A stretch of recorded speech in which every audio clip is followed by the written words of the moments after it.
What's your first feeling, first impression? The beauty of everything. I could probably be here for a week and find something new every second.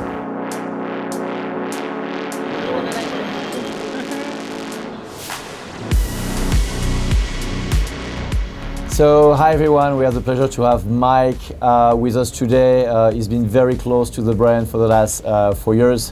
First time in Switzerland, I believe? Yep, first time. Happy to have you. We are today here on the booth, in the middle of the booth at Watches and Wonder in Geneva. And you've been visiting the manufacturer for the first time. How was that? Growing up on a small island, I had no idea about the art of watchmaking. To walk in and see people just completely enamored in this littlest movement or this littlest part of a watch, I was completely blown away. I think you guys have a huge amount of respect for time and detail, and to learn about the legacy of the brand, the history, and I really completely had no idea the amount of precision and talent, creativity that goes into making a timepiece. I maybe, in a sense, took that for granted until I saw it firsthand with my own eyes. I'm really glad that you've been wearing our watches for quite some time.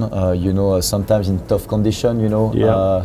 Over the water, under the water, and I think for us it was important for you to meet the people that have been behind the watch, also for you to see the process. Yeah. And one of the reasons I love mechanical watches is the fact that it's probably the only thing left in the world that is 100% mechanical. Yeah. And therefore you've got, I don't know if you had that feeling, but when you are visiting, the watchmakers, working on the watches, you feel like the time has stopped. Yep. And just like the attention to every little detail, and knowing and trusting that they've put in the time to make it that I know this isn't going to fail. I go on a trip out at sea, 10 days, 2 weeks. I bring two cameras, 2 lenses, 2 wetsuits, 2 masks, something breaks, I can't go to a store. It's nice to have one watch that I know is not going to fail me, and it really is a testament to the testing over and over, to not making sure one smallest little speck of dust gets anywhere. Yeah. It's, I think, the littlest things, and I've really noticed through the years as a photographer and storyteller and being on the ocean, things break at the worst possible time, every single time, and knowing it's not going to happen, I think that's a real peace of mind. By the way, I've got a question. How do you use your UN diver when you are at sea? It varies. It starts with getting on the boat, and I shared this the other day, that oftentimes we don't have satellite reception, and my favorite thing of being out at sea is being disconnected from the world, so I will just completely put away my phone for the entire time. It's at the very bottom of the boat. We walk on, the 2 things that we hand to the crew are our shoes and our bags. My phone goes in my bag, I don't see it. And to a big portion of the world, that's how they keep time.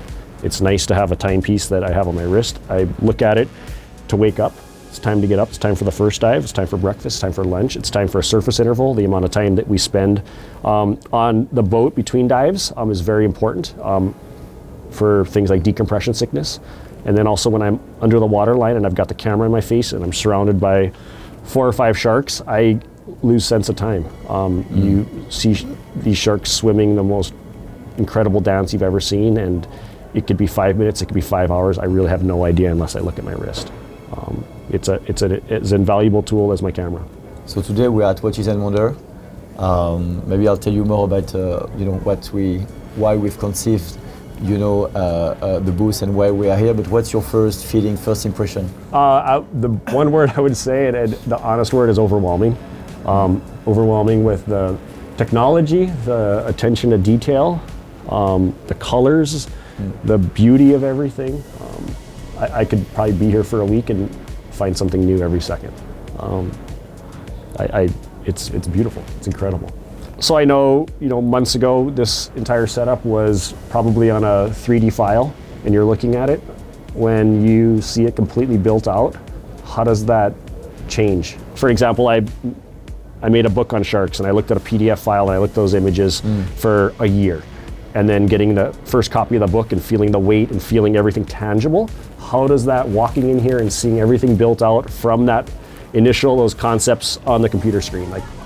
I mean, obviously the emotions are really great, when you discover the finished product for the first time. but it's been a roller coaster because 4 months ago, I took the decision to start all over again.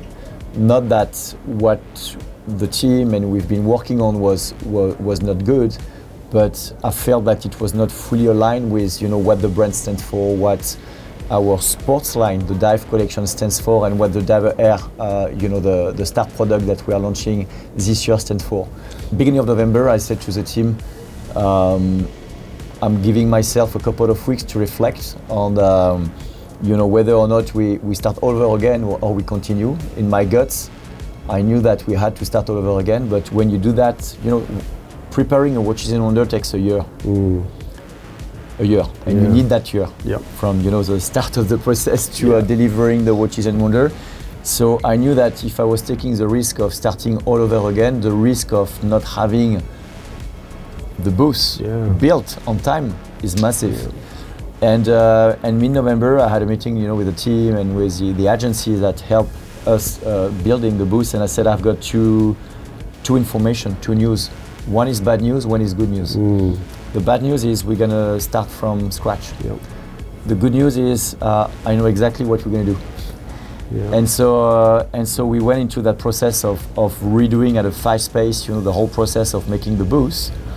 I think the most challenging part was actually all the walls are inflated because we launched the lightest mechanical dive watch in the world, so we wanted to bring a lightness component to the booth. And beginning of Feb, we received samples of it, which was made of wood with kind of cushions on top, but nothing like inflated walls. And we look at each other and we said, okay, what do we do? And we find a way, challenging the agency to find suppliers because that technology exists. I've seen that in fashion, having some inflated pop-ups. And we found a company that has worked with Rivi, with Nike, that knew how to do it. And eventually we found them and they managed to do it. But honestly, we started, on Tuesday. And until the very last day, Monday, it was not finished yet. So it was really until Monday night that we really knew that, that was done. And that I was pretty happy with the outcome. Have you had a chance to just sit back here in the chair and look at people as they observe, from concept to creation and the smiles, the curiosity, the emotions, and be like, I'm proud of this. So we've designed the booth there is 3 main public areas. The middle part that you see with station, with a table, it's the storytelling part. We are explaining why we are launching the Diver Air. We are explaining the background of it. And then we are explaining what does it do. And we are literally going through every single product USPs, whether it's the lightness, the robustness, the high horological component, in a very engaging way. And that's why we are already, in the morning, the booth is full. It's also very open because we really want to welcome watch enthusiasts, to spend some time with us. So that's the middle part. The second most important point is where we are. We are the only brand who built a studio, professional studio. This is soundproof. You've got professional lights, the right setup to create, the best content possible. And we made it transparent because we want to show to everyone that UN is really putting content creation at the very center of what they do. And the last component is the social part, which is, consists of a DJ playing every day from 5 to 7 p.m. There is an open area where everybody can sit down. We have a bar where we serve the best coffee of the whole show. And that's a combination of what create that feeling and unique atmosphere. And down the line, we wanted to have the booth where you've got the highest level of energy. We had that image of when you don't know if the restaurant, is good or not, you are always attracted to the restaurant that is already full. So we want that booth to be busy all time. You're going to be back to the water soon. And so we wanted you to, leave Switzerland, leave Geneva, leave Watches and Wonder with a new tool watch.